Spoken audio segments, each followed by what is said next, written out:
ایک دفعہ کا ذکر ہے کہ ایک خوبصورت جنگل میں ایک بیل اور ایک پرندہ رہتے تھے۔ بیل کا نام بیلو تھا اور پرندے کا نام چڑیا۔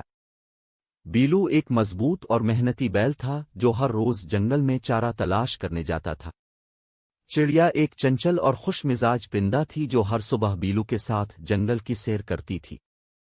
ایک دن جب بیلو اور چڑیا جنگل میں گھوم رہے تھے تو انہوں نے ایک دور دراز کونے میں ایک نہر دریافت کی۔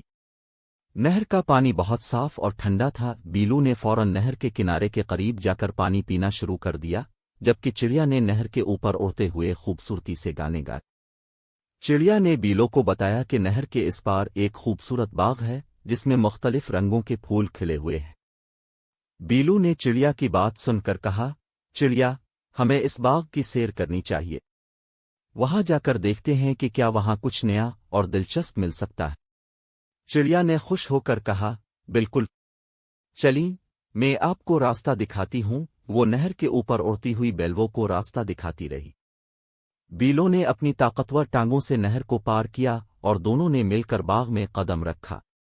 باغ میں پہنچ کر بیلو اور چڑیا نے دیکھا کہ وہاں مختلف رنگوں کے پھول، خوشبودار پودے اور رنگ برنگے تتلیاں اڑ رہی تھیں۔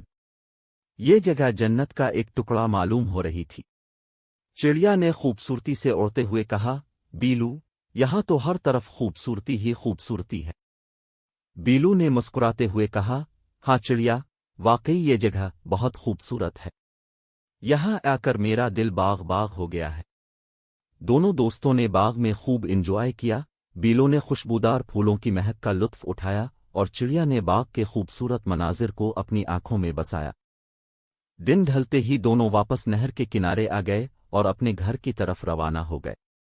یہ ایک خوشگوار دن تھا جو بیلو اور چڑیا کے دل میں ہمیشہ کے لیے بس گیا۔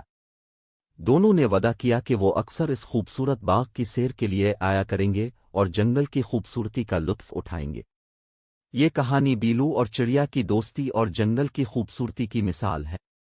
امید ہے کہ آپ کو پسند آئی ہوگی۔ اگر میری کہانی اچھی لگی ہو تو میرے چینل کو سبسکرائب، لائک، شیئر ضرور کر دیں اور گھنٹی کے بٹن کو بھی ضرور کلک کریں تاکہ میری ہر نئی آنے والی کہانیوں کا نوٹیفیکیشن اب تک پہنچ سکے۔